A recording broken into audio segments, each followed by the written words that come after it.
Wake up. Wake up. Wake up. This World Environment Day. This World Environment Day. This World Environment Day.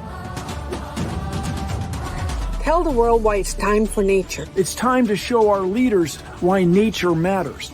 Tag your friends, government leaders, and companies. To invite them to be part of the solution. We will not back down Until we see real and lasting change. For me, nature is medicine. Nature is inspiration. You are never too little to make a difference. And it's time for nature because some of us have been using Mother Earth like she was their own personal ATM. We can save our nature, our mother, together. nature is love, nature is life. And it's time for nature. It's time for nature. Llegó la hora de la naturaleza. It's time for nature because we need a home for our future generations.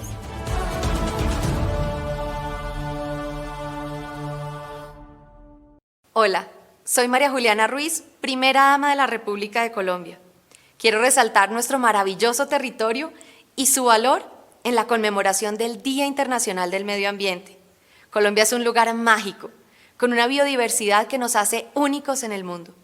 Contamos con nevados, cordilleras, bosques tropicales, desiertos, llanuras, páramos e islas en el Pacífico y en el Caribe. Tenemos más de 50.000 especies endémicas. Somos el primer país en diversidad de aves y orquídeas y contamos con más de 30.000 humedales. Albergamos en la Amazonía una fuente inigualable de agua y oxígeno para el planeta. Por eso, es momento de actuar, cuidando nuestros hábitos, mejorando nuestra forma de relacionarnos con la vida, con los recursos naturales, con nuestros semejantes. Cuidemos el agua, que es un tesoro invaluable de nuestro planeta. Cuidemos la tierra, que es cuna de nuestro alimento. Cuidemos el aire, que nos da el aliento para la vida. La situación mundial nos invita a unirnos en un mundo que ya cambió. Debemos actuar en conjunto, apoyándonos. Solo así generaremos un impacto real y positivo en nuestras comunidades. Hagamos de este desafío una gran oportunidad.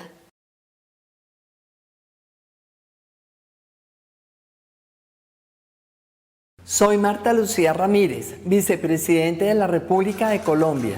Es un privilegio para mí poder enviarles hoy un mensaje reconociendo todo lo que Colombia puede aportar a la humanidad desde sus ecosistemas, su extraordinaria biodiversidad y nuestros activos ambientales, así también como desde el compromiso que tiene nuestro país con la conservación y el uso sostenible de todos los activos ambientales.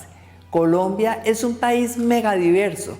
Ocupamos los primeros puestos a nivel mundial en biodiversidad por kilómetro cuadrado. Tenemos el 10% de la fauna y de la flora mundial. Nuestro país tiene la mayor variedad de aves y de mariposas del mundo y es además uno de los pocos países del mundo con costas sobre el Océano Atlántico y sobre el Océano Pacífico, que junto con nuestros ríos nos convierten en una de las potencias mundiales en recursos hidrobiológicos. El gobierno de Colombia, con el liderazgo del presidente Iván Duque, ha promovido dos acciones claves que queremos visibilizar hoy. Primero, el Pacto de Leticia, firmado por Colombia, Perú, Bolivia, Ecuador, Brasil, Surinam y Guyana para proteger el Amazonas, esa selva amazónica que tiene realmente la mayor biodiversidad del mundo, y fortalecer la acción coordinada de todos nuestros países contra la deforestación. La segunda iniciativa de nuestro gobierno es la firma del Acuerdo de Escazú, mediante el cual fortaleceremos el acceso a la información, la protección de líderes ambientales, la participación pública y el acceso a la justicia de todos los ciudadanos en asuntos ambientales. La fragilidad de la humanidad frente a la pandemia del virus nos pone de presente la vulnerabilidad que tenemos respecto al cambio climático y nos debe comprometer cada vez más en el cuidado del medio ambiente, que es el cuidado de nuestras vidas y de las vidas de quienes vendrán después. Muy buenos días, soy Julieta del Río. Good morning, my Julieta del Rio, and we will be connected during the next 90 minutes in this opening ceremony of the World Environmental Day with the greeting of Dr. Antonio Gutierrez, General Secretary of the United Nations Organization, the presence of the President of the Republic of Colombia, Dr. Iván Duque Márquez, Mrs. Svenja Schützen, Minister of the Environment of the Federal Republic of Germany, Mrs. Inga Anderson, Executive Director of the United Nations Program for the Environment, UNEP, Mr. Ricardo Lozano, Minister of Environment of Colombia, and our special guests. We extend our greeting to the general audience around the world, and of course in Colombia as well, that is following us via streaming through the page of the Presidents of the Republic, www.presidents.w.gov, and the World Environmental Day that is generating live transmission worldwide. You can also connect and participate through social networks. The Presidency of the Republic, the United Nations Program for the Environment, and the Ministry of Environment of Colombia, following the hashtags #4Nature and #por la naturaleza in Spanish. World Environment Day is a traditional date in the calendar of the United Nations for the Environment. Since 1974, the 5th of June has become a world platform that gathers governments, citizens, celebrities, and companies around a relevant environmental issue for humanity. Social networks of the Presidency of the Republic and the Program of the United Nations and the Ministry of the Environment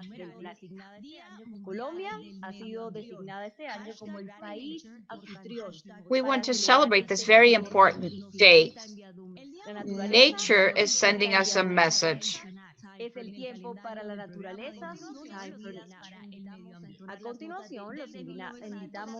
We will hear our anthem right now.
Para la celebración de este Día Mundial. For the celebration of this World Environment Day, we have prepared an agenda of international scope where we highlight the following segments. The opening ceremony with the President of the Republic of Colombia, Mr. Iván Duque Márquez, and special guests. The development of global thematic panels with participation of experts, ministers, and world-recognized leaders. These panels will approach the following topics. The Amazon Heart of the Planet Resiliency, organized by the Humboldt and the Environmental Investigation Institute in Colombia, the use of biodiversity and the pandemic of COVID-19, organized by Conservation International. Biodiversity is organized by the Mayor's Office in Barranquilla, Colombia. Quality of Air and Health, organized by the Mayor's Office of Medellin in Colombia. Climate Change, organized by WWF in Colombia, and Circular Economy, organized by the University of Los Andes and the World Economic Forum.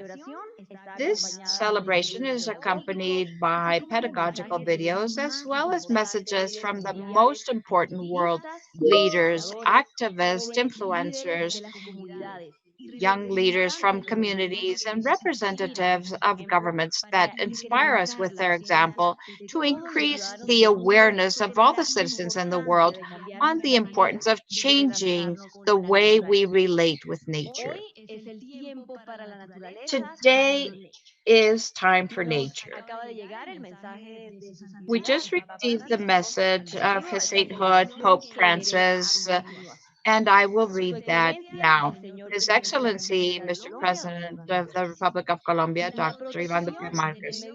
Protection of the environment and respect to biodiversity of the planet are issues that concern us all.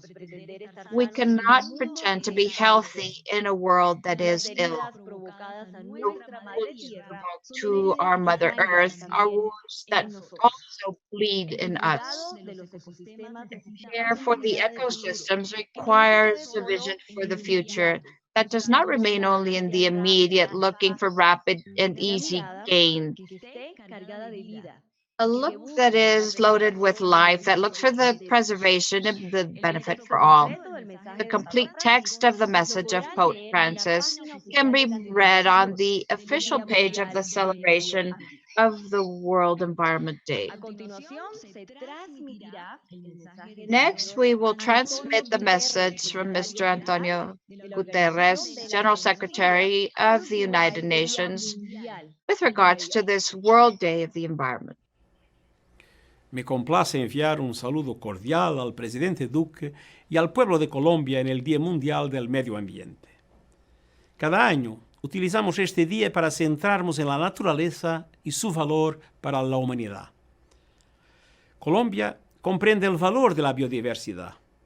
Elogio el compromiso del gobierno de proteger y utilizar de forma sostenible su preciosa flora y fauna, que se encuentran entre las más diversas del mundo y abarcan 3.500 tipos de orquídeas y el 19% de las especies de aves del planeta.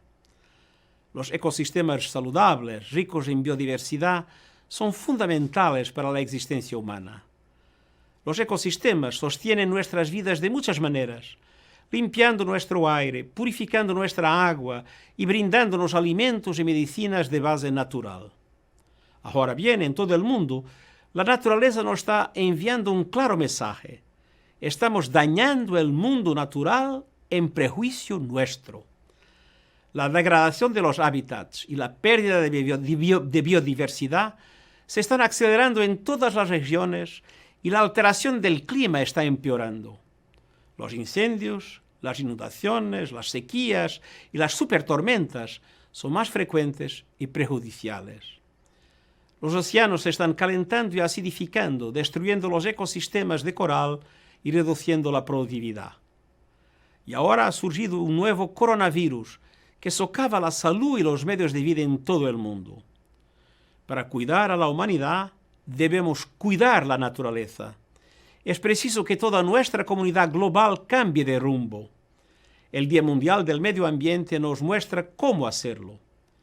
Cada uno de nosotros tiene un papel que desempeñar para poner fin a la pérdida de la biodiversidad y preservar la naturaleza. Todos podemos aprender qué hacer, compartir lo que sabemos y actuar para salvaguardar la naturaleza. Repensemos lo que compramos y usamos. Adoptemos hábitos, sistemas alimentarios y modelos empresariales sostenibles. Salvaguardemos los espacios y la vida silvestre que aún existen y comprometámonos a forjar un futuro verde y resiliente. En la reconstrucción mejorada posterior de la pandemia de COVID-19, demos a la naturaleza el lugar que le corresponde, haciendo de ella la consideración primordial en nuestra toma de decisiones. Hoy, Día Mundial del Medio Ambiente, ha llegado la hora de la naturaleza.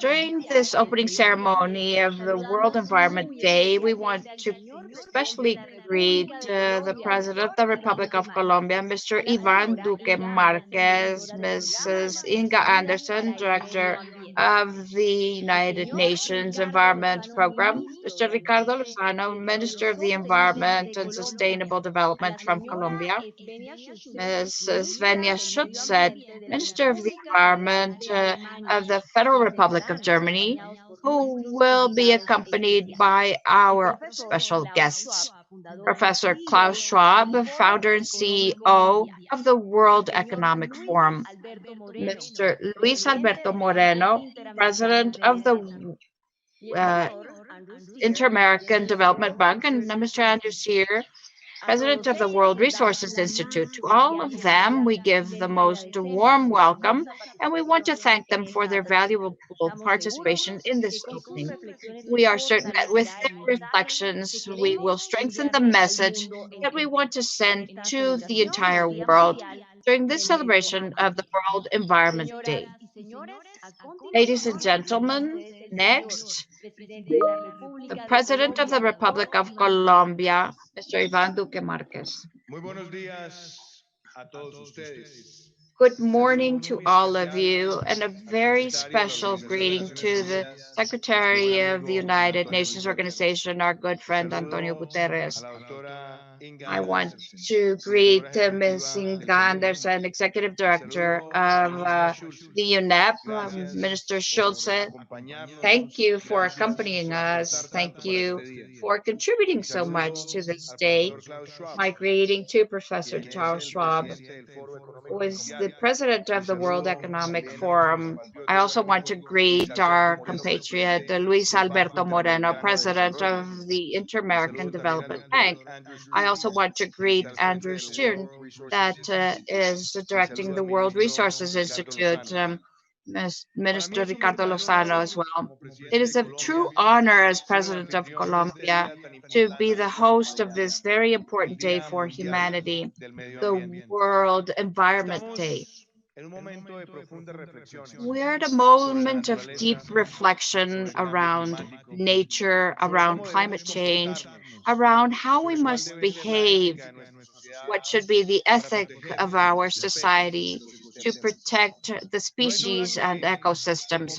There's no doubt that the most complex moment that humanity has experienced in many years is being lived now due to COVID-19. But it is also true that the big topic of our times is our capacity to change our trends regarding climate change and global warming. Climate change brings devastating effects in many ecosystems. Climate change threatens biodiversity. Climate change threatens our glaciers. And of course, it also ends up raising the sea levels that affect sustainability of many coastal areas and the many populations. That is why this is the big topic of our times. And COVID-19 has led a lot of people, a large amount of people in the world to be isolated preventively in their homes. We also need to analyze this as an opportunity for reflection. as an opportunity to recognize that Mother Earth is speaking to us, to be aware of the importance of pure air, to be aware of how valuable all our species are, to also recognize the tasks we have moving forward in terms of recycling, of reforesting, but also in terms of changing our habits and consolidating a genuine environmental ethic around the world. Colombia receives this World Environment Day with enthusiasm because we are a country that has coast on the two oceans. We are a country that has around 50% of the world highlands. We are a country where 50% of its territory is covered with tropical forests and jungles, and about 30% of our territory is territory in the Amazons. We have perhaps the second largest biodiversity per square kilometer in the world. And additional to all this, our species are an amazing world heritage covered over the years with a fascinating contribution of our indigenous and ancestral people, more than 115. These conditions give us the legitimacy of speaking with passion and love regarding our environmental challenges. And even though we are a country that only represents 0.4% of greenhouse gas emissions, we are one of the countries that is more threatened by climate change. And what we need to ask ourselves every single day is what should be the behavior of our nations. Even though we represent only 0.4% of greenhouse gas emissions, we want to act decidedly with strength so that we can be a reference in the world policy, world environmental policy. And that has been one of the main issues of our government. We have almost 2 years of having started our administration. And I am pleased that we have a commitment with the environment that can be materialized every day. In only 2 years, or almost 2 years, our country was able to go from having 50 megas of installed capacity of renewable energies to advance in the construction of 2,500 megawatts of renewable energies, where we have aeolic and photovoltaic energies. That is one of the highest percentages in a country in Latin America and perhaps of the world in such short time. And to advance in that direction is for us to be able to consolidate for 2050 our complete neutrality in terms of carbon. I also need to say that we want to reach the more faraway communities in Colombia with these types of energies. That is why a community like Taraira in the Department of Alpes and a beautiful land accompanied by multiplicity of species, we were able to take energy with uni-family solar panels, as we did in other places of the territory, especially in the north coast of our country. We also consider that clean mobility is a crucial and strategic topic that commits us. And that is the reason why we moved forward the law of electric vehicles with deep incentives so that we also improve our vehicle park, not only individually, but also in cargo. And Colombia wants to lead that transition of clean mobility in Latin America. But additional to these initiatives, we have also proposed to advance in planting 180 million trees for August 2022. This year, we have had difficulties, of course, because of the COVID-19 pandemic, but we closed 2019 with 34 million trees already planted, and we will not stop a single day until we achieve our goal. A goal that also allows us to say that we have moved forward the Artemisa campaign to stop deforestation and to provide incentives, a measure that will have to contribute so that every single one, as a team, as a nation, can face this adversity that is harming so many territories around the world. We have also been clear in the protection of the Amazons. That is why we promoted the Leticia Pact, a pact that elevates at the level of the presidency in South America the interest of protecting this lung that is in our territories, that belongs to us, but is at the service of humanity. We have advanced so that these measures developed in the Leticia Pact allow us to share information and act in a timely manner, working with the ancestral communities and protecting this live Amazon basin. It also allows us to reaffirm this beautiful program that we have called Colombia Inheritance, which we have been working with multilateral organisms. And it also motivates me to tell you that in the international plane, we are also not resting. Because just as we advanced with the Leticia Pact, we also signed the Minamata Agreement. We also advanced in the signature of the Escazú Agreement so that the environmental information, the protection of environmental leaders and their participation and deliberation in the national agenda can be clear. That is also accompanied by other measures. A circular economy public policy where we recycle and use, where we have the possibility of reconverting and doing it with a mantra, producing, conserving, and preserving, producing. All of these initiatives are also accompanied by developing collective ethics, where we want the classes of democracy and civics in schools can have that big commitment from an early age with a society that can feel not only committed, but provoked to work for the protection of the environment.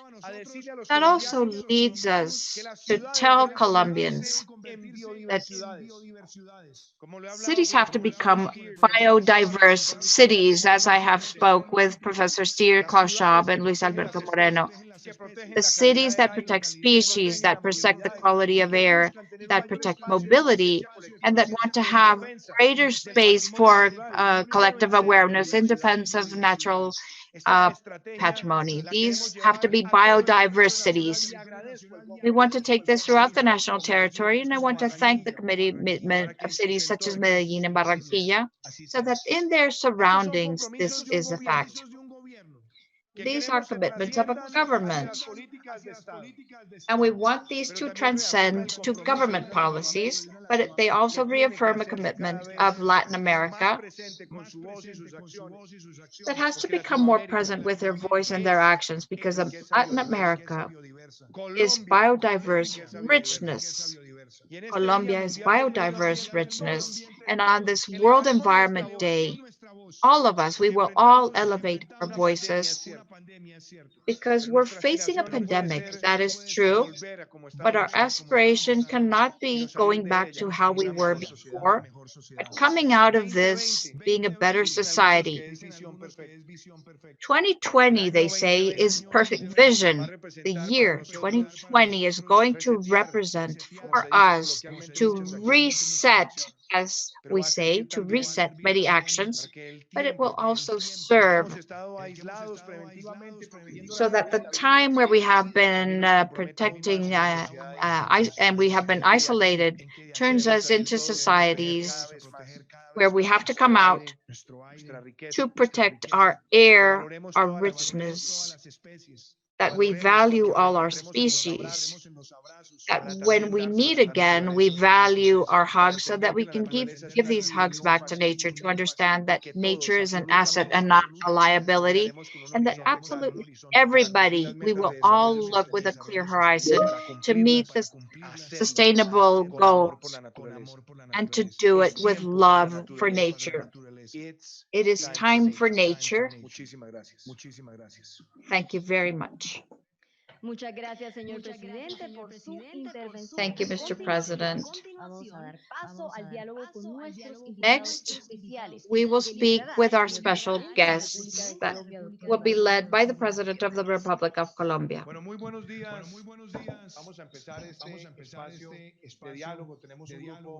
Good morning. We have a very special group, a very important group of guests. We have Inga, the leader of the UNDP, Professor Cashal, Mr. Schuster, our friend Luis Alberto Moreno, Professor Andrew Steer, Minister Ricardo Lozano. And I want to start, as many say, to try to invite you or provoke you to a deep debate. I want to thank you for giving me this beautiful space. And there is something that I have loved from your participation in the way in which you have led the UNDP. You call the nature-based solution, the UNEP. And I would start right there. In the midst of this pandemic of the COVID and the challenges that brings for us, defending the environment, what would be that big agenda so that we can all find the country, so that the countries can find Mr. President, it's such an honor to have this World Environment Day hosted in beautiful Colombia. I'm only sorry that I could not be here, but let me salute and congratulate you for the speech that you just gave and for the commitment that you and Colombians, the citizens of Colombia, have shown to environmental protection. And of course, warm thanks to my fellow panelists for being part of this World Environment Day. And also great thanks to all the authorities in Colombia and to Germany for having helped and enabled that we could take this online.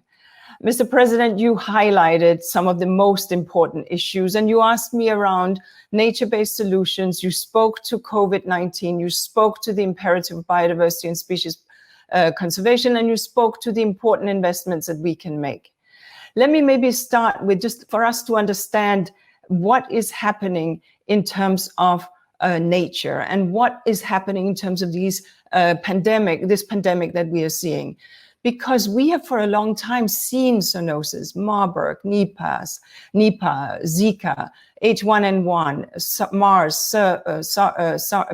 SARS, and Ebola. Each of these diseases transmitted from the animal world and through an intermediary pathogen into the human population. So zoonoses have always existed, but what we are now seeing is a greater rapidity with which these diseases come into the human population. In 2016, UNEP came out with a report that said that 60% of these zoonoses, of infectious diseases, are derived from zoonosis. And today we know that about 75% of new diseases are zoonotic in nature. So we are seeing, Mr. President, that where you have a balanced biodiversity, an ecosystem with balance, it appears to be that you have fewer zoonoses emerging. And where the ecosystem is out of balance, it appears that you have more. Now, I will be straight and say that we do need more research in this area, but it does make sense that where you have a system in balance, there will be other elements and other species to essentially keep things in check. My point here is that last year, IPBES, the international panel that deals, the Intergovernmental Panel on Science and Policy Platform for Biodiversity and Ecosystem Services, came out with a big assessment. And it said that we have about 7.8 million species on this earth. And if we continue as we are set to lose about 1 million species into extinction. And that's clearly not something that we want. And that's why I really salute what you said in your speech. because we need to address these 5 drivers of loss that the IPBES reports highlight. One is land use changes. We're converting too much land from being nature, from being wild spaces, into other uses, agriculture, urban use, etc. We need to be smarter about that. We can't continue to do that because nature is, after all, our very underpinning for the world. Secondly, climate change, and you made those references. Climate change is causing these species shifts where species that have an interdependence no longer can rely on that, because some species migrate based on lights and some based on heat, and these things get shifted without the species being able to adapt. Third, we need to talk about pollution, and clearly, fourth, over-exploitation. We are taking too much out of nature. We can fish the oceans empty and have a great return for a quarter or two on our profits, but that will not yield sustainability. And fifthly, invasive species. So these 5 drivers are what we want to tackle. And we want to tackle that because nature has this incredible value. It fuels our economic growth, and no better place than to understand that in a beautiful place as Colombia. Half of the global gross domestic GDP depends on nature. We say that 14 of the 17 Sustainable Development Goals are underpinned by nature. So if we think about construction and agriculture and food and beverage, these are all dependent on crops providing on crops and on pollinators providing the services that we need. But meanwhile, our bee population has about halved, and our insects are under stress. So we need to be sure that nature that provides us our food, the water we drink, the air we breathe, it purifies our air, it sequesters our carbon, it cools our cities. And we always speak about the impact on Medellin. And I was very pleased to hear what you said about eco-cities, because where we understand that the green corridor in Medellin has lowered the temperature because of the tree cover. So it cools the cities and it gives us health and it gives us happiness when we are in nature. So therefore, Mr. President, that whole thing about investing in nature, investing in nature's infrastructure, those mangroves, those coastal forests, those seagrasses, those coral reefs, those solutions, those nature-based solutions, not only are they good for biodiversity, not only are they good for forest products, not only are they good for the temperature and for our food, etc., they're also good for climate, and they are surely good for the SDGs. They're good for poverty reduction. That's clearly what we're all aiming for. And so now, when we are seeing these these stimulus packages being rolled out across the world to heighten up our economic engines again, post-COVID or post the pandemic, there is a real opportunity here. Making those stimulus packages green, investing in a greener future through job creation, such as tree planting and protection, but also through green infrastructure, green and renewable energy, etc. We understand now that planetary health and human health are not two separate things. We understand that if we are to be healthy, our planet has to be healthy. If we are to deal with zoonosis, we have to deal with ensuring that our intact ecosystems remain that intact. And we had to stop encroaching into the natural world. We have to stop illegal trades of species. We have to adhere to the agreements that we have signed in the Biodiversity Convention and in the CITES Convention and in the Convention for Migratory Species, etc. Because nature has value. And beyond that value of the food and the air and the water and the clothes that we wear and all of that that comes from nature, nature has this deeper value. And I think indigenous peoples teach us very well that value. Understanding that Mother Earth and our closeness to nature is one from which we are inseparable and is in our heart and our soul. And it has certainly a reflection in each of the world religions, because it gives us a sense of ourself. Nature gives us a sense of our history, on our identity. and the souls of nations are often embedded in the nature in which nations are based. And it gives us a sense of the promise of tomorrow. So on this World Environment Day, from our side, from UNEP's side, we are deeply grateful to everyone stepping in and stepping up. We remain optimistic, as I do, because we believe that people have listened. They've seen what is possible. And through this COVID crisis, people have sat in lockdown and have longed for coming out into nature, have longed to have their children play in nature, have understood that we cannot separate ourselves from the planet on which we live, have listened to the science and adhered to the science, have understood the importance of nature. And we see politicians stepping up and leaning in on nature and on environment and on climate change, on building back better, on green jobs and green infrastructure. So now what we need to do is to take everything that we have learned and commit to that planet, commit to our green planet, commit to World Environment Day, and commit to time for nature. So at this point, I think we would like to roll a video about why it is time for nature. Thank you, Mr. President. Now more than ever, we are confronted with the fragility of life and our connection to nature and our planet. Nature is showing us that humankind is on the verge of a breakdown. At least 1 million plant and animal species are likely to disappear soon. We are on the verge of a mass extinction unlike anything humankind has ever seen. We rely on nature for our energy, for our food, and everything we need. We can fix this, but only if we act now. It's time to ensure we have a future. It's time for nature. Wake up. Wake up. Wake up!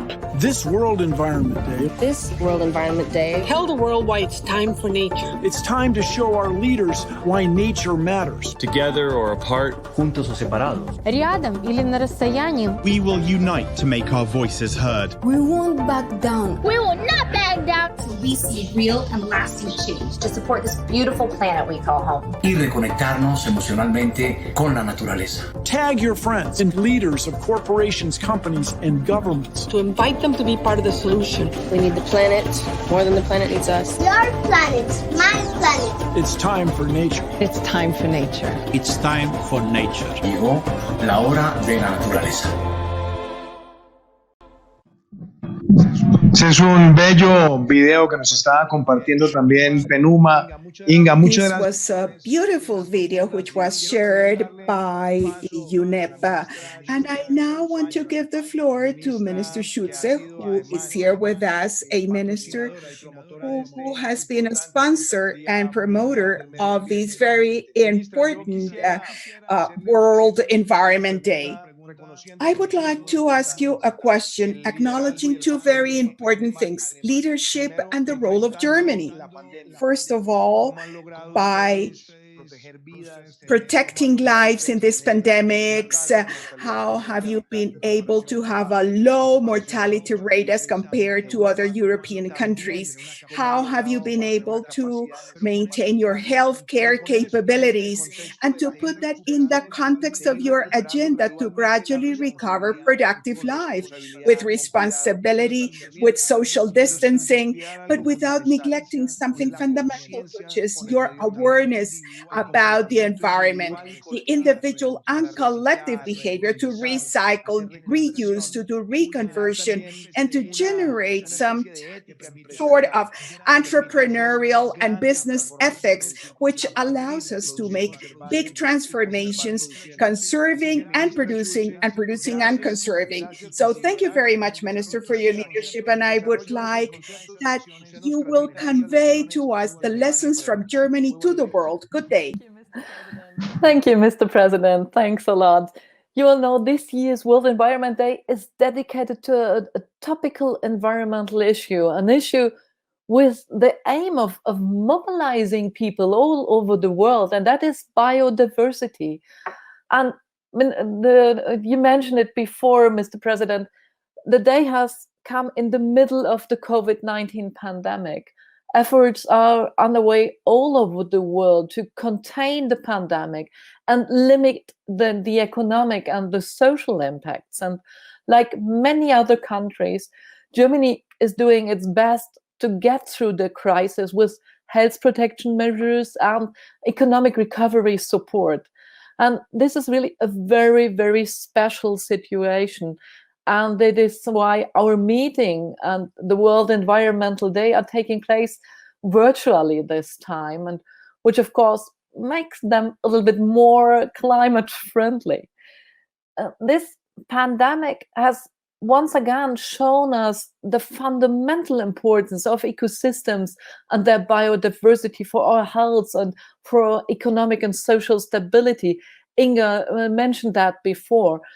The destruction of the habits of wild animals and illegal wildlife trade are the main causes of the transmission of diseases to livestock and to people. And this danger is growing. More than 500,000 species no longer have sufficient habitat to ensure their long-term survival. Diversity in the plant and animal kingdom is also the key for a stable food and supply and economic development. This year's World Environment Day must send the message that we want to protect and conserve the diversity. And I'm really delighted that Colombia is hosting this year's World Environment Day in partnership with UNEP and Germany. We strongly work together, and I really like to work together with my estimated colleague, Ricardo Lozano. Within the International Climate Initiative, Germany and Colombia are cooperating closely in 77 climate and biodiversity projects, which support the ambitious climate and biodiversity policy in Colombia.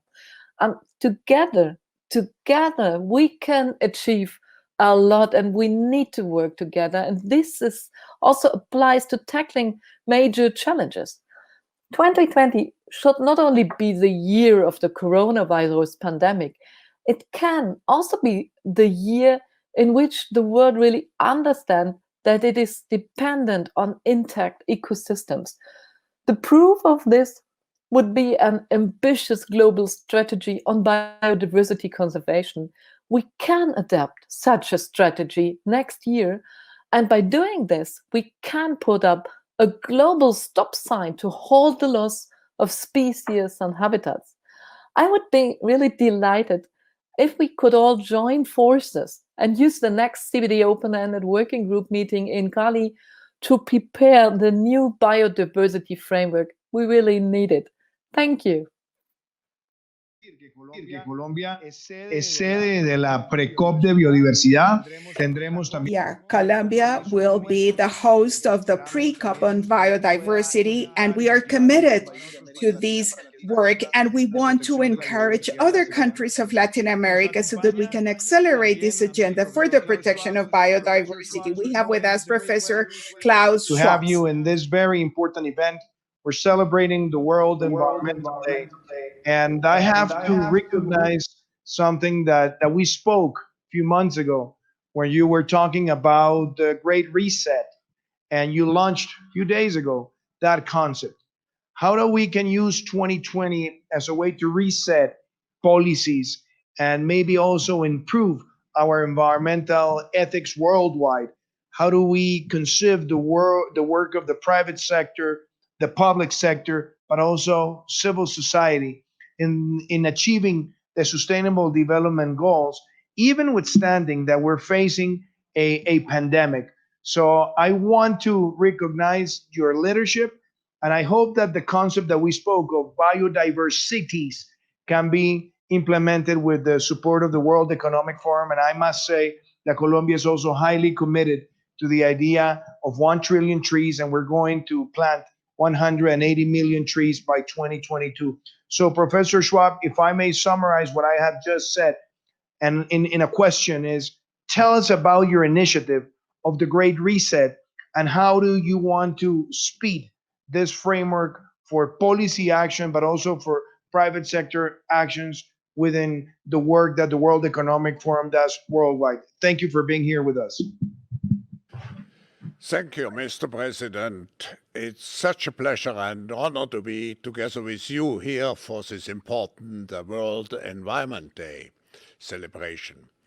I really feel that we have to move. And the Great Reset Initiative is a comprehensive mobilization effort to move. Mr. President, but let me first commend you and Colombia for hosting the World Environment Day together with the United Nations in this crucial year. 2020 will be a crucial year for our planet. A healthy environment, of course, is a critical foundation for a healthy society and economy. They are inseparable. And in January this year, at our annual meeting in Davos, with your presence, we focused already entirely on the opportunity and need to shape a more cohesive and sustainable world. That was the theme of the meeting, calling particularly on all companies to commit to net zero emissions by 2050. And we are fully committed to advancing this agenda in all our activities. Over the past few years and few months particularly, the global context has completely changed. Yet, the importance of building a cohesive, fair and sustainable world has never been more relevant and important. The crisis, Mr. President, that you spoke and we all experience in our daily lives, and that we have seen with the crisis emerging with COVID-19, is like no other crisis in living memory. Yet one thing is clear: when we overcome this crisis, which we will, the pandemic will subside to leave the deficiencies of the old system laid bare. Inequality, a lack of justice, fragile health care and social security systems, and an unsustainable relationship with our planet. We must see this as a great opportunity for a great reset. This will involve nothing less than the creation of a new social contract, one which honors the dignity of every human being and which expressly fights against any form of racism and discrimination. But economic development needs to be overhauled and needs to be closely interwoven with social progress and environmental responsibility. The fourth industrial revolution, and we are so glad and honored to have a center in Colombia, the fourth industrial revolution has an important role to play. One of our recent reports identified that 70% of the 169 targets underpinning the Sustainable Development Goals could be enabled by existing fourth industrial revolution technology. Yet, we still have to exploit all those opportunities. We must work together to shape this great reset. Countries, industries, citizens around the world. This is what, in collaboration with His Royal Highness, the Prince of Wales, and other leaders like yourself, Mr. President, we aim to do, and to create a true mobilization effort, changing mindsets, changing business models, changing government models. As we shape this great reset, we will look to the future, and I think this is important, with a positive and forward-looking vision, working with everybody who can make a contribution to a better world, but particularly with the young generation. So We have, with this Great Reset initiative, a unique chance, a unique window of opportunity to build an environmentally, socially, and economically more resilient world for the future. With respect to the role of public-private cooperation, Mr. President, public-private partnership, let's focus, and this is the right thing to do now, on biodiversity, the theme of this year's World Environmental Day. The World Economic Forum forthcoming Future of Nature and Business report identifies that 80% of threatened and near-threatened species are endangered by 3 socio-economic systems: food, land, and ocean use, extractives and energy and infrastructure, and the built environment, our urban systems.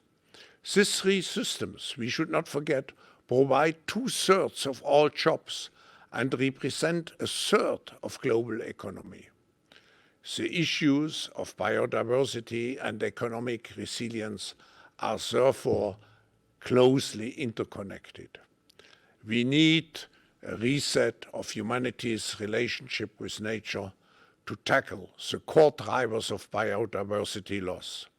Realizing this can only be done through new models of public-private collaboration and partnership, and, of course, leadership. Let me just give an example. The Tropical Forest Alliance, which the Forum has the honor to host, brings together governments like yours, but it brings together also the private and the civil society partners, working towards deforestation-free commodities. As part of this global effort, Colombia launched the TFA Colombia Alliance. Mr. President, you mentioned it, with the leadership from the Ministries of Agriculture and Environment, along with over 40 multi-stakeholder partners, to shape sectoral agreement around beef, dairy, cocoa, palm oil, key drivers of deforestation, but also key economic sectors. Importantly, people have been at the heart of this collaboration, as supporting livelihoods is central to success, and people engagement is central to success. Global deforestation data remains stark, yet we see that through Colombia's leadership in shaping such public-private partnerships, that deforestation has taken a positive turn over the past 12 months. Thank you, Mr. President. And thank you for your support of the 1 trillion trees platform, which we established this year in Davos, to help to conserve, restore, and grow 1 trillion trees and support the UN Decade on Ecosystem Restoration. We have been grateful for the leadership of President Duque, your endorsement, and your commitment, as you just reconfirmed, to plant 100 million native species by 2022 and restore 300,000 hectares of Colombia's ecosystem. Moving forward, and that's my plea, we need to see much more partnership like this in other countries. You are serving as a role model, tackling the key drivers of environmental impact around the world. We can learn from Colombia, both how you have done this, but also from the engagement you have achieved from your people. Let me conclude by highlighting one additional dimension. Open inspire engagement to inspire change. And I give an example. This week we are concluding our first virtual global ocean dialogue, which has brought together leaders and people on the topic of connecting communities for ocean resilience, innovation and action. As an open dialogue, it has actively engaged and inspired over 3 million people via social media and digital platforms. We must mobilize masses to effect the changes we all want and need. And that's the reason why at our next annual meeting in Davos, we will not only engage decision makers, but our global shapers, the young generation. They are the forward-looking voice. They require from us that we take care of nature. In summary, the Great Reset Initiative is a global mobilization effort to think in new models, societal, government and business, to create a more cohesive, a fairer, a more sustainable and a more resilient world.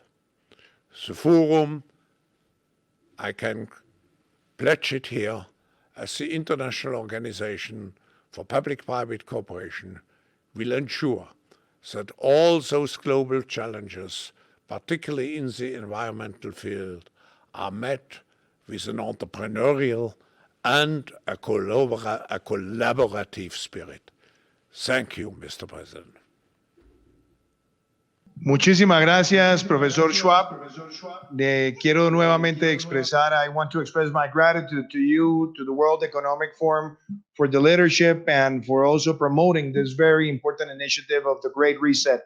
Thank you so much, Professor Schwab. And now I will give the floor to our good friend Luis Alberto Moreno, the president of the Inter-American Development Bank. I always keep great memories when I was working by your side at the IDB. And I remember an initiative of which you were a pioneer, the SECI initiative, the Energy Sustainability and Climate Change Initiative. And then to admire the participation of IDB in projects such as the Colombian project to protect biodiversity and to commit to circular economy. So my question for you, in the context of these pandemics, which is so complex, where the word uncertainty is all over the place, but we have to use our collective intelligence to overcome this threat with our individual commitment, with our individual ethics, with life-changing habits, and to reconcile those objectives, the objective to protect life and health, to continue making progress towards nature-based solutions and to meet the regional goals we have in terms of adaptation and mitigation of climate change. And I would say that the conclusion to all of this introduction is the role of institutions such as the Inter-American Development Bank, so that they have the adequate products, the adequate advice, and the adequate objectives within this framework of the pandemics and after COVID-19. So welcome, Dr. Luis Alberto Moreno, President of IDB, and thank you for being here. Since from Washington, you are in Washington, we are here in Colombia, but you are with us to share your experiences with the world. Welcome. Thank you very much, President Duque. It's an honor for me, and I want to congratulate you and congratulate Colombia on this initiative, and to all the other members of the panel who are here with us. As you said, and here we have the Minister of the Environment of Germany. 15 years ago, when we came to IDB, you were here with us. And thanks to the support of the German government, we began this initiative of climate change and sustainable development. And of course, many things have taken place since then. But in a day such as this, it's very important for all of us to be aware of the fact that while it's true that COVID came as a surprise, climate change has been knocking on our doors for a long time, and we have to react quickly. Along these lines, our work at IDB has basically focused not just on creating the set of financial instruments, and I would like to discuss them more in detail later on, but all the work of IDB, regardless of whether it's public or private financing, has to be directed to meet one goal which was established by our shareholders, and that is that we have this year 30% of our credit activity devoted to projects that include sustainability aspects for mitigate climate change. And we accomplished that goal already. And our ambition, of course, is to continue to work in that direction. How do we do it? In many ways. You were saying, for instance, that there are nature-based solutions. I had the opportunity last year to see the huge impact of the hurricane in Bahamas, and there were some areas in Bahamas which were hit by the hurricane, and there were more mangroves, natural protection, thanks to the work they did on the coastal areas, and there was less damage in those areas that had the natural protection of nature. And I mention this because this is very important to learn about our capability to develop solutions with nature.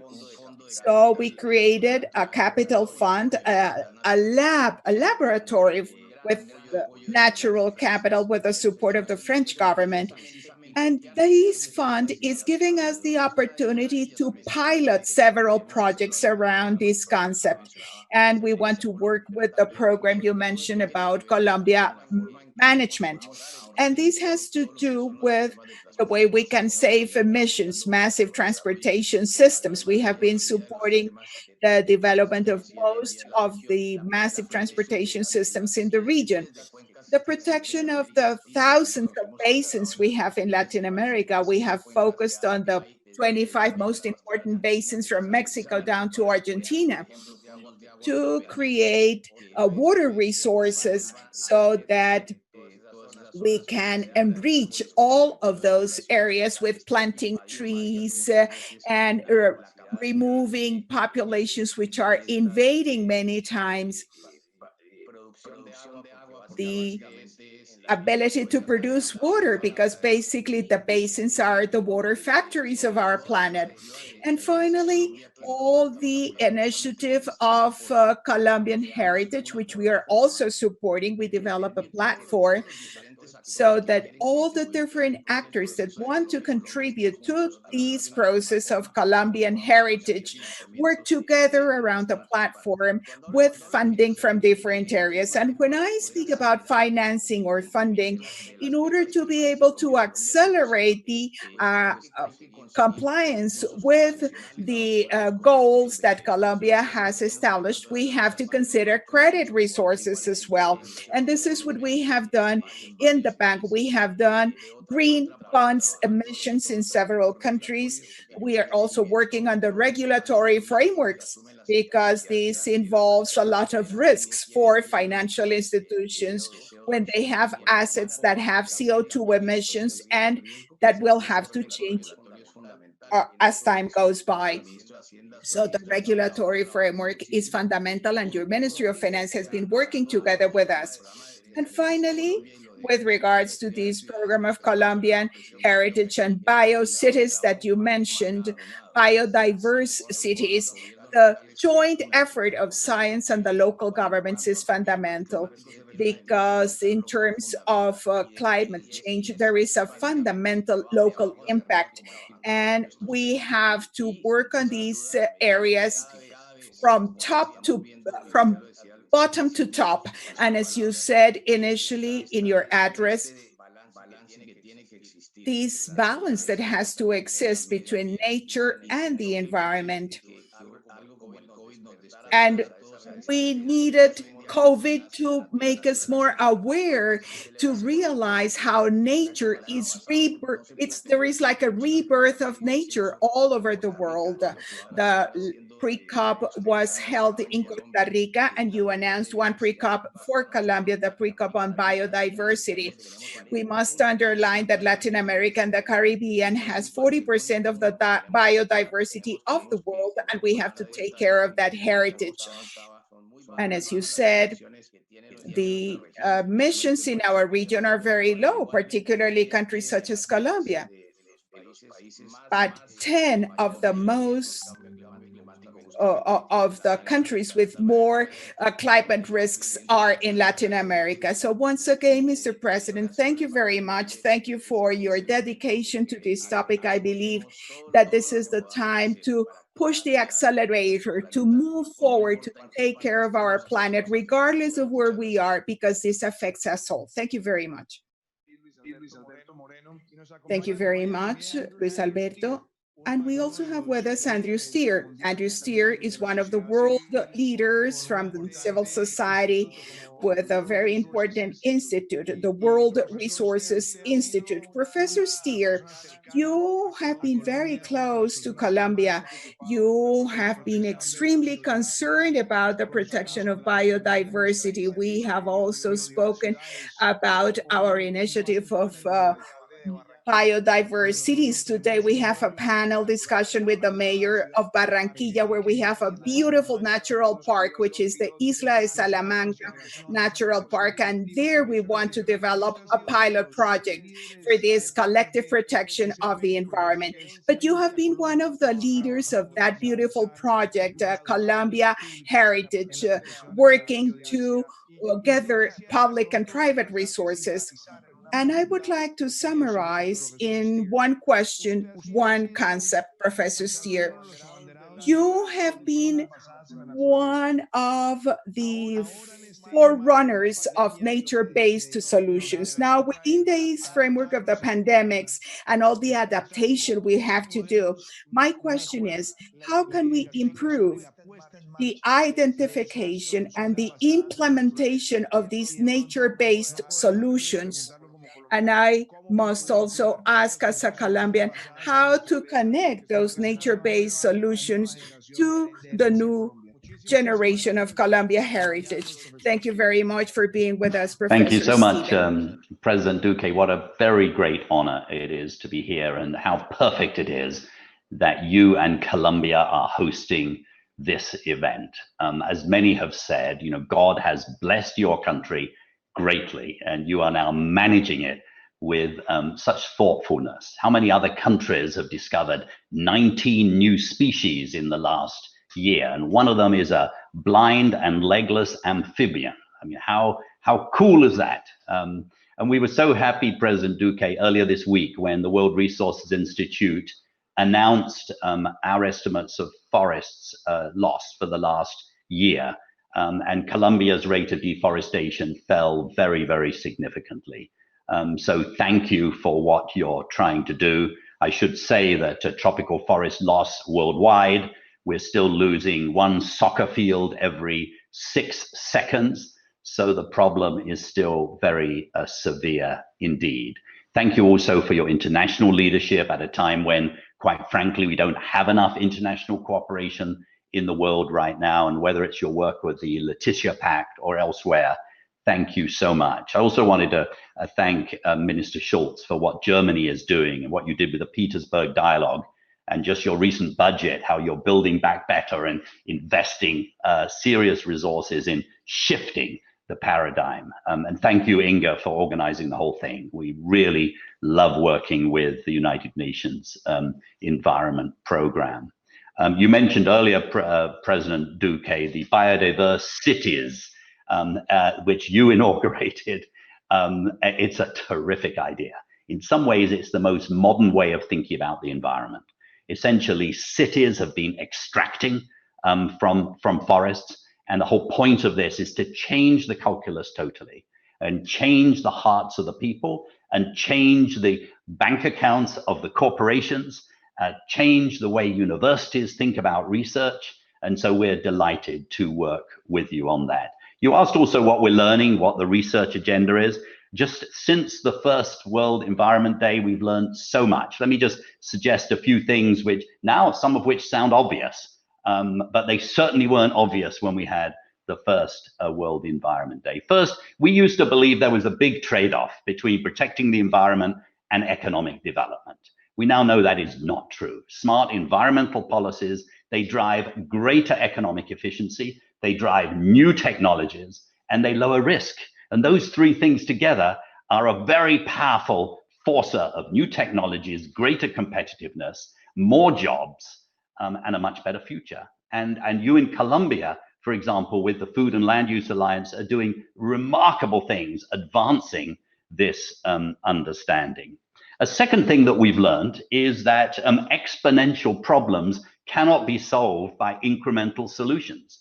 It's nice having small changes in environmental policies, but the whole pressure is now so great from human activity that we actually need something more systemic. I mean, just think, since the first World Environment Day in 1972, we've had nearly 4 billion new people added to the world's population. Take a longer term perspective, in the last century, the world economic footprint increased 20 times. And if we keep growing at 3% this century, we'll have another 20 times. So in 2 centuries, that's 20 times 20, that's 400 times the economic human footprint.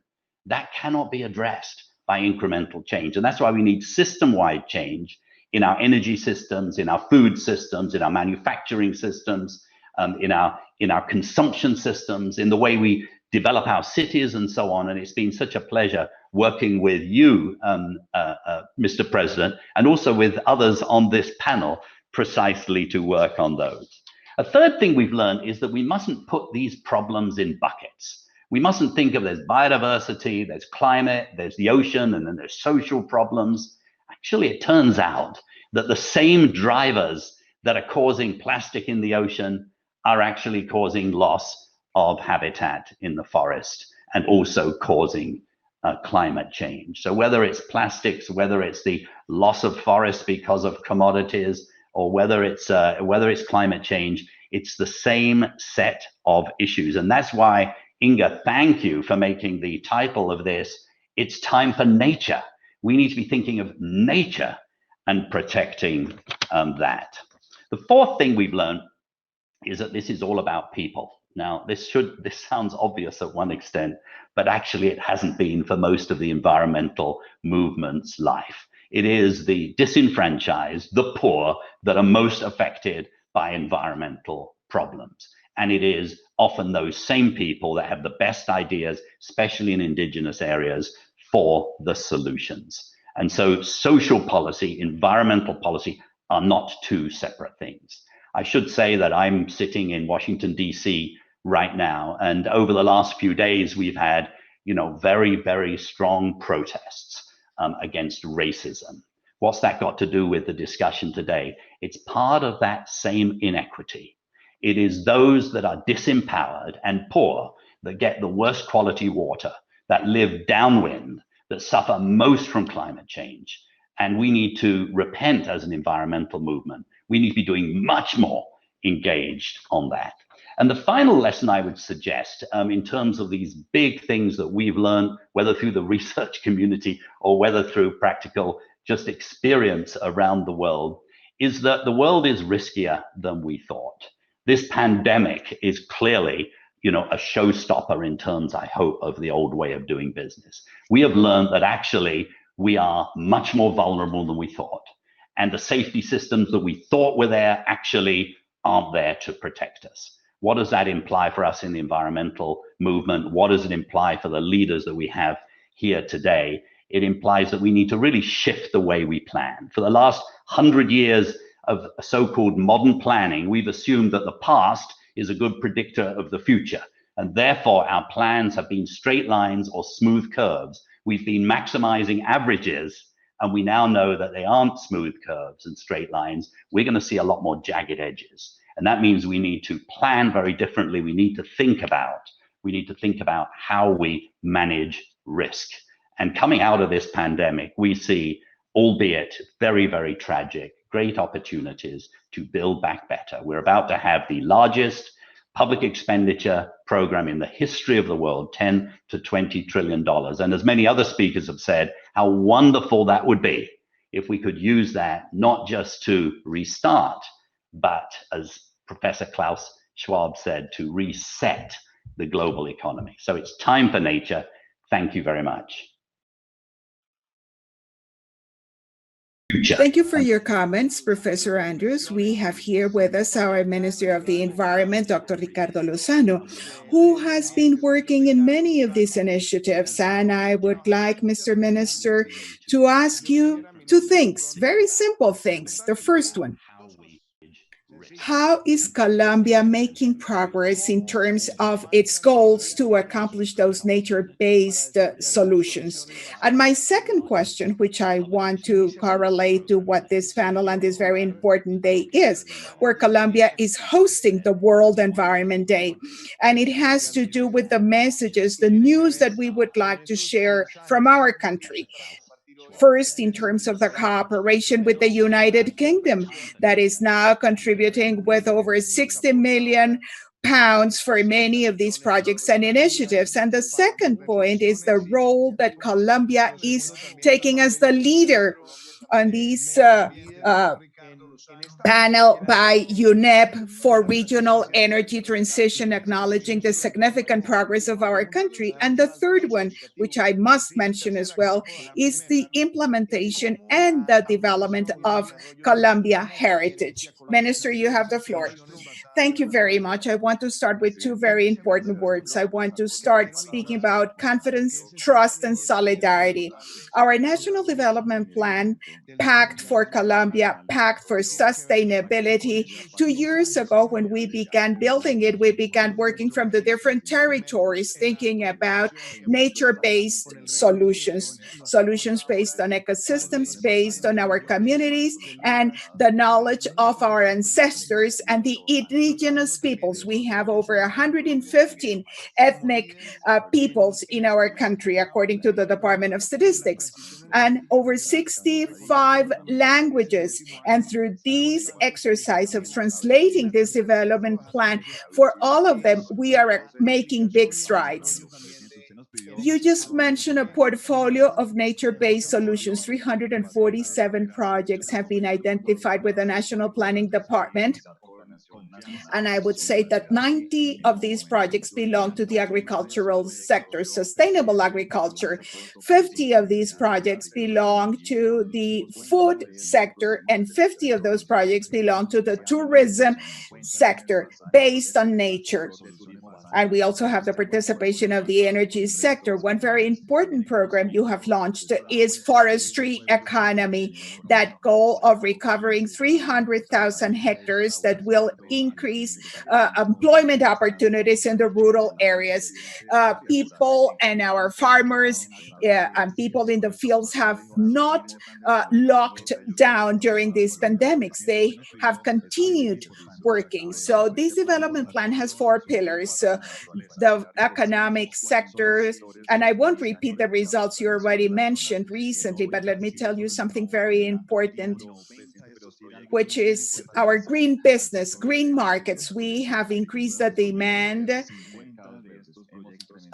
We have over 2,000 green businesses set up and registered with the Ministry of the Environment. We also established a link, a website, so that any citizen may have access to that web page of the Ministry of the Environment with 1,200 green markets that you may access to get your products, medicine, cleaning supplies, all kinds of things. And we also have the ability to develop sustainable business plans with the participation of youth. Over 15% of these new enterprises are initiatives of young people, and also environmental education. This is another important goal we are working on with Minister Maria Victoria, our Minister for Education. We are creating sustainable schools from early childhood until today. We are delivering weekly classes conveying all of these environmental information. This is a big effort because we want all of this information to reach the most vulnerable communities. And another point I would like to mention regarding these goals is CONASA, the National Environmental Health Council. From that council, we are coordinating all the actions of the health of ecosystems versus human health. Never before we had such a clear idea that by degrading our ecosystems, we were increasing our vulnerability to different diseases. And that's why all the municipalities in our territory are creating their own municipal committees to ensure drinking water to all citizens in order to reduce the risk of contagion, waste management to prevent infections, and we are working together with over 33 regional corporations, and our flora and our fauna protection and conservation. We have a protection program for our species, which are in tourist centers. We are taking care of the zoos, for instance, as well, and botanic gardens and greenhouses. All of these activities are clearly described in our webpage. And to conclude, Mr. President, I would like to mention that adaptation based on nature will continue to be our priority, following your leadership to conserve producing and to produce conserving. We are all being protected by our nature, and we should continue to produce respecting nature. We are generating employment opportunities in different farming opportunities. And of course, as you have all mentioned, this is the time for nature.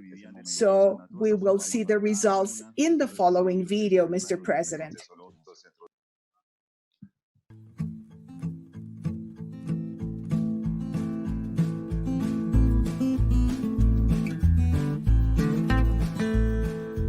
Superamos la tendencia histórica de los últimos 5 años en el trámite de licencias ambientales de la Autoridad Nacional de Licencias Ambientales, cumpliendo plazos legales, pasando del 75.8% en el 2018 al 88.52% a diciembre de 2019.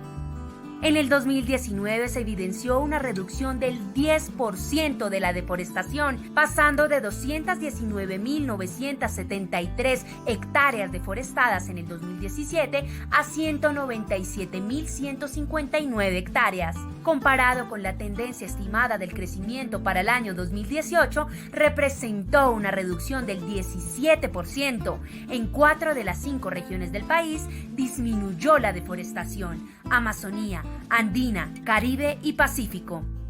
Cerca de 3.000 familias campesinas de la Amazonía beneficiadas con 16 proyectos agroambientales en reconversión ganadera, caucho, cacao y productos no maderables, que firmaron acuerdos de conservación en 96.925 hectáreas.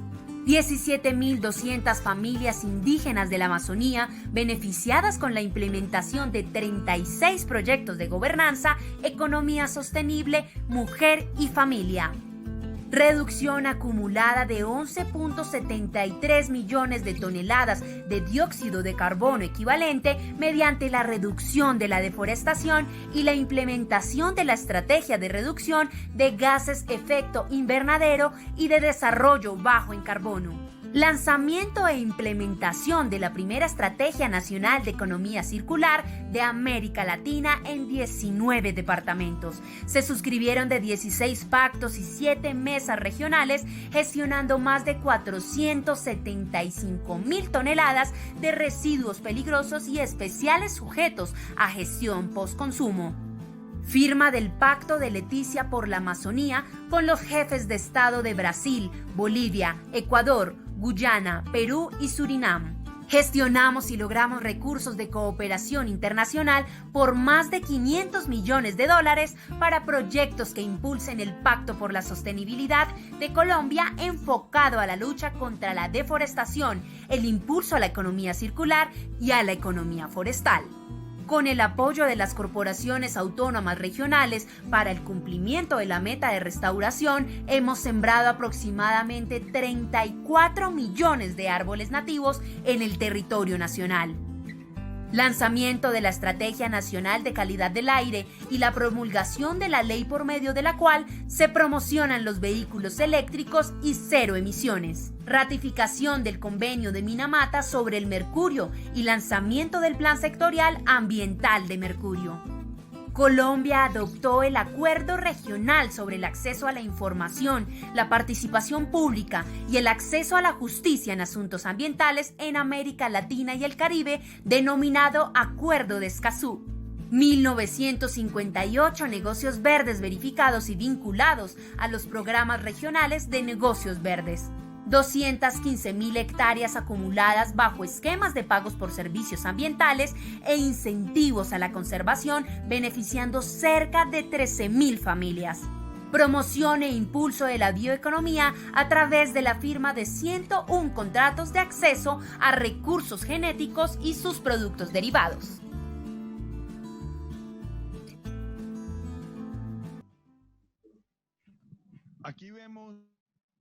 Here we see our commitment as a country facing climate change, but especially having a proactive agenda looking towards the future. I want to thank Inga for her participation in this panel, Minister Schultz, Professor Schwab, Luis Alberto Moreno, Dr. Andrew Schreier, Minister Ricardo Lozano. And I would like to close this space once again, thanking for so many efforts that allow us to strengthen this agenda in the World Environment Day. I want to reiterate, as I was saying to Mr. Lozano, that contribution of the UK of more than 60,000 million pounds.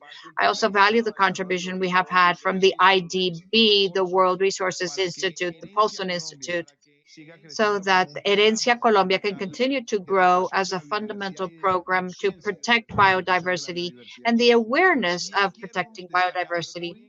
But I also want to highlight today the multilateral world that leads us to have in Colombia an agenda of multi-purpose cadastre, where having the cadastre layers is used to harmonize cadastre with the protection of the environment, with a territorial organization plan, with PONCAs, with organization of basins, water basins, and with the protection of the special areas in our country. I also want to highlight that one of the big conclusions is that Colombia has to move forward with a collective agenda, a comprehensive agenda, energetic transition, protection of ecosystem, facing and reducing deforestation, reforesting the country, not only, as I was mentioning, of our goal of 180 million trees, but also including 120 million trees of commercial forest development, and also applied research, and research that allows us to work with ancestral communities, even in the development of our Leticia agreement. But beyond these initiatives that belong to our country, associated with many others, I want to end this panel once again with a message for the World Environment Day. Our world is being affected by climate change. And climate change has been produced many times because for decades we preferred the topic of the development without considering sustainability. Today, during the World Environment Day, we remember that day of 1972,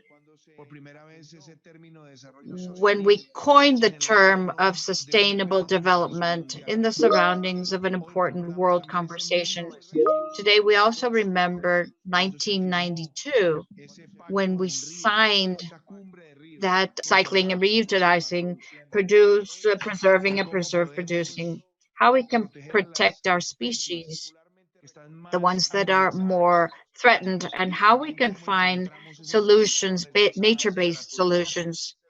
Because the moment that we're living in now nature is speaking to us. Mother Earth is speaking to us. Initiatives such as the one of the UNEP, the Ministry of Environment of Germany initiative, such as the Great Reset, to rethink of ourselves, to redefine, to move forward more strongly, to defend the environment, to work with financing tools, with multilateral organisms such as the IDB. These are conclusions that come out of this panel. But I would say that the most important conclusion is that with our hands in our hearts, we need to understand that it is time for nature. It's time for nature. And this is the closing of the session for the World Environment Day. And we invite you to be connected to this platform because throughout the day today, we will have very important panels with experts from different places around the world that invite us, that motivate us, so that we all defend nature. Thank you very much. And as a Colombian, as the president of Colombia, it is great pride for our country to be the host of this World Environment Day.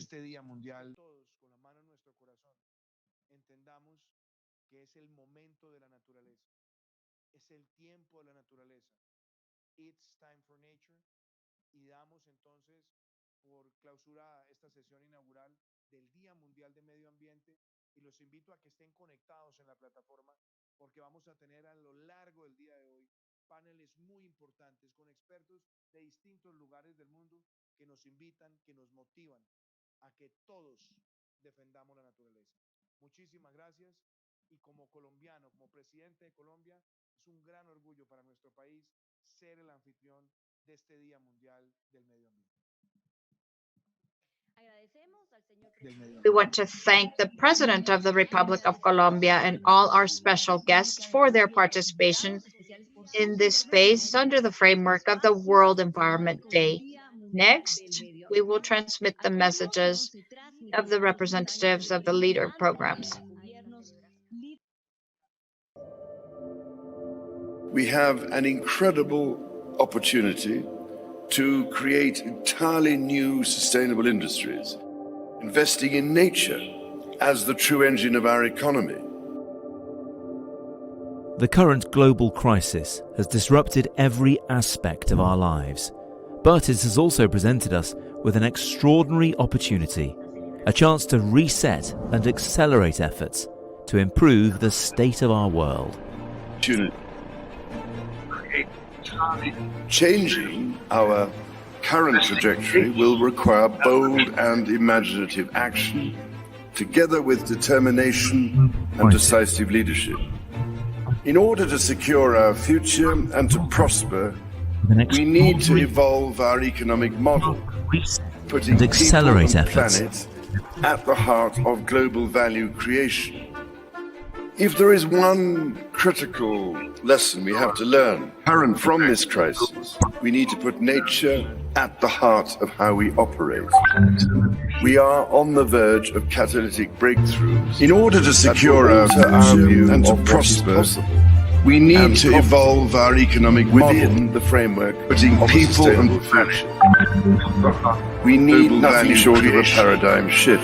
If there is inspires action at revolutionary levels and pace, the territories we acknowledge that we are part of we nature. simply cannot Nature waste keeps the wisdom any of more our time. ancestors The only and limit its is source our of willingness common history, to act. guarantee of physical and cultural survival.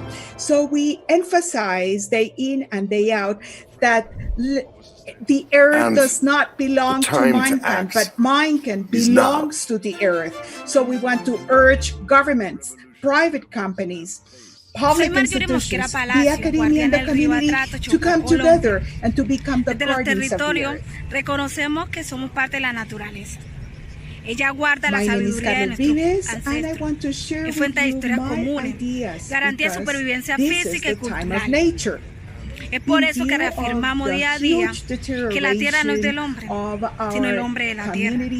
Y hoy, en el Día Mundial del Medio Ambiente, queremos hacer un llamado a los estados, a los gobiernos, empresas privadas, instituciones públicas, academias y comunidades, a que nos unamos todos y nos convirtamos en guardianes de la tierra. Human welfare, economy, and adaptation to climate change. Art in its different manifestations will always be a very effective road to revalue and reconnect us emotionally Ante el with deterioro tan nature. marcado de ecosistemas tan importantes como los humedales a nivel mundial, pero de manera más dramática en Latinoamérica, es necesario volver a reconectarnos A que nos unamos todos y nos convirtamos en guardianes de la tierra. Biodiversidad y reconocer todas las contribuciones que nos dan para el bienestar. Hola amigos, soy Carlos La Luis. cultura, la economía y la adaptación para el cambio climático.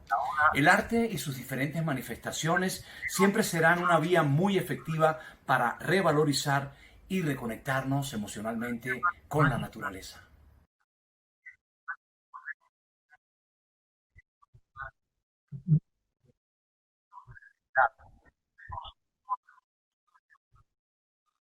Mes chers amis, à l'heure où je vous parle, il est encore difficile de savoir quelles seront les conséquences structurelles de la pandémie du Covid-19 qui frappe le monde. Il est possible d'ores et déjà d'en tirer une certitude. Nous avons désormais conscience de notre fragilité. De manière dramatique, cette crise nous rappelle combien nous sommes vulnérables face à une menace invisible. Elle nous rappelle combien il nous faut être prudents, écouter les alertes et les recommandations que nous adressent les scientifiques. Il nous rappelle que nul n'est à l'abri de menaces qui sont globales, mais que chacun peut contribuer à combattre avec un besoin d'entraide par-delà les frontières et à travers les continents. Pour cette journée mondiale de l'environnement, je souhaite vivement que nous puissions tirer les enseignements de cette crise et des changements très rapides qu'elle a suscités. La restriction de nos déplacements a permis de réduire très sensiblement nos émissions de gaz à effet de serre. Le développement des échanges numériques a fait reculer de manière spectaculaire certaines pollutions. L'arrêt de nombreuses activités humaines a engendré quasiment partout une reconquête de la biodiversité et notamment de la faune. Nous mesurons donc aujourd'hui très concrètement ce que pourraient être demain des effets positifs de changements voulus et non subis, plus importants encore. Des changements que nous pouvons accomplir comme l'ont été les bouleversements rapides de nos modes de vie. Des changements qu'il est urgent d'accomplir pour notre climat, pour notre planète, pour sa biodiversité, y compris dans ses océans. Des changements qui passent par la mobilisation de chacun, par nos choix, par nos gestes quotidiens. Pour que la crise actuelle débouche sur un monde meilleur, nous avons besoin de la mobilisation de tous. Nous avons besoin de votre mobilisation. Je vous remercie. I'm pleased to be with you to celebrate the World's Environment Day. And I congratulate President Duque and Colombia as this year's host under these very unusual circumstances. 2 years ago, I had the privilege to visit Leticia, deep inside Colombia's Amazon forests. It was an unforgettable experience.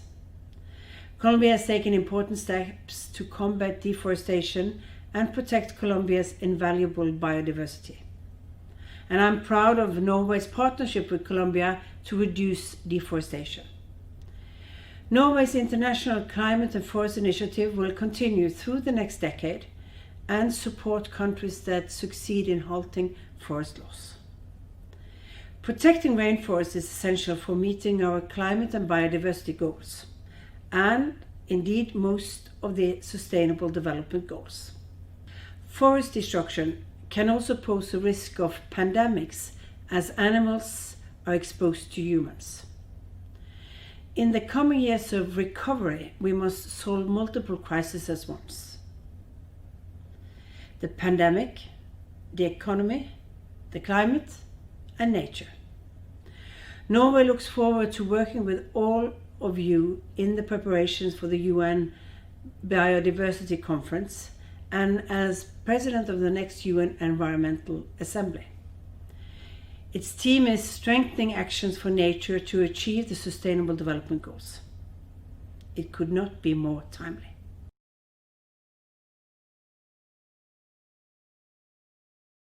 Hello, I'm Carlos Alvarado, President of Costa Rica. The world is currently facing three severe interlinked crises: loss of biodiversity, climate change, and global health pandemic. In these challenging times, we must stress the importance of nature-based solutions to lead the way for an environmentally conscious economy recovery from the COVID-19 pandemic. As part of this systemic approach for recovery, Costa Rica, alongside with France, is leading the High Ambition Coalition for Nature and People, a coalition of like-minded countries that aims to protect 30% of the world's marine and terrestrial ecosystems by 2030. To achieve this goal, we need an ambitious post-2020 biodiversity framework that will help us halt biodiversity loss and thus guarantee our livelihood. It is of paramount importance to rapidly increase the protections of our oceans, which are essential for our survival.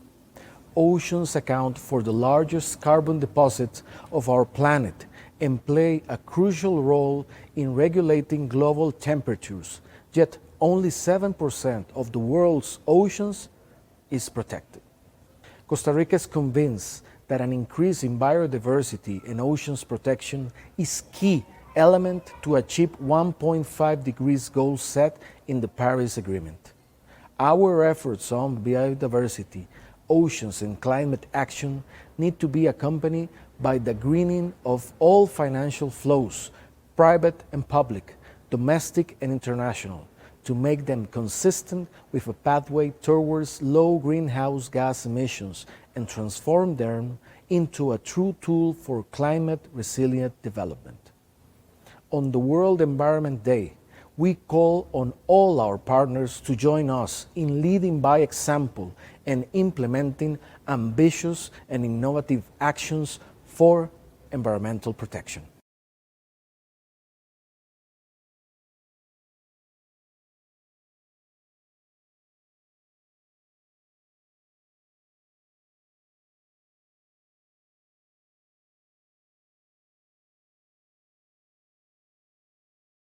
Let me start by thanking Colombia and their partner Germany for hosting World Environment Day. Last week, it was agreed that the COP26 UN Climate Conference will take place from the 1st to 12th of November 2021. COP26 can be a moment where the world unites behind a fairer, greener recovery from the effects of COVID-19, a recovery which delivers for our people and our planet. In the lead up to COP26, we have identified 5 areas which need particular attention: clean energy, clean transport, nature-based solutions, adaptation and resilience, and finance, which helps deliver our objectives. With COP26 and the Convention on Biological Diversity, COP15, both in 2021, next year is set to be a critical year for nature. We cannot meet the goals of the Paris Agreement or adapt to the effects of climate change without restoring, protecting, and enhancing our natural world. Nature-based solutions could provide around a third of the cost-effective mitigation needed by 2030 to stabilize temperatures to below 2 degrees. They can help us adapt to extreme weather, from tropical forests that regulate global temperature to urban green spaces which reduce flood risk. And they provide vital livelihoods. A global transition to sustainable food and land use could generate 120 million new jobs in rural communities. So today, we're announcing £64 million to support Colombia in tackling deforestation, reducing global greenhouse gases and creating sustainable jobs in rural areas affected by COVID-19 and conflict. This announcement comes a year after we signed the UK-Colombia Partnership for Sustainable Growth. It will protect crucial forests and support the communities that rely on them for their livelihoods.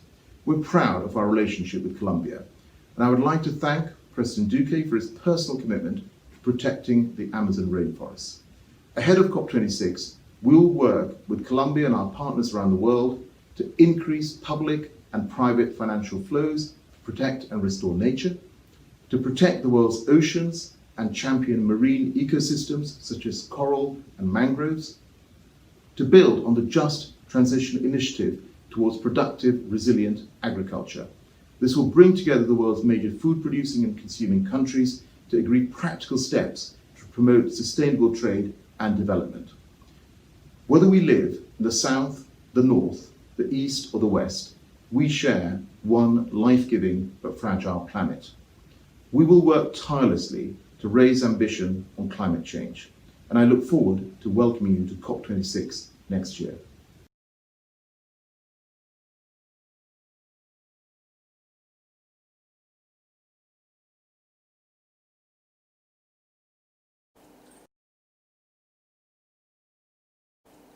Namaskaram. My greetings and congratulations on this World Environment Day for nations coming together and taking up this cause. It's wonderful to see that the leaders of the world are coming together to take charge of our environmental future. We are at a critical juncture in the history of this planet. The decisions that we take now will impact all future generations. There is only one problem on this planet, the human being, the only source of ecological crisis the planet faces today. We are causing this damage by functioning in an unconscious and compulsive manner. So it is only when multifarious activities of our societies move into a conscious mode that our activities can be oriented towards a solution. We have been the source of the problem. We can also become the source of the solution. In this context, creating a conscious planet is the most important goal. We are launching this movement called Conscious Planet. With this, we want to bring more awareness to ecological issues in the population and make ecological issues into electoral issues. It is important in the coming decade, across the world, every democratic society, it is important that ecology becomes a major aspect of electoral politics. I congratulate the President of Colombia and the Government of Colombia for showing such resoluteness and initiative towards working for the environmental health of the planet. May this World Environment Day augur a beginning for a conscious mode of functioning and a conscious planet. Thank you very much. My best wishes and blessings for the success of this endeavor. Hey, ¿qué tal? ¿Cómo están todos? Soy Juanes y este Día Mundial del Medio Ambiente celebremos la biodiversidad. Yo celebro la de mi país, Colombia, que es el más biodiverso por metro cuadrado a nivel mundial. Así que salvar el planeta y sus riquezas naturales es fácil si cada uno de nosotros pone de su parte. De lo contrario, es nuestra responsabilidad también. Así que es hora de actuar por la naturaleza. Un abrazo. ¿Qué tal mi gente? Soy J Balvin. Llegó la hora de la naturaleza y porque necesitamos a la naturaleza más de lo que ella nos necesita a nosotros. Un abrazo.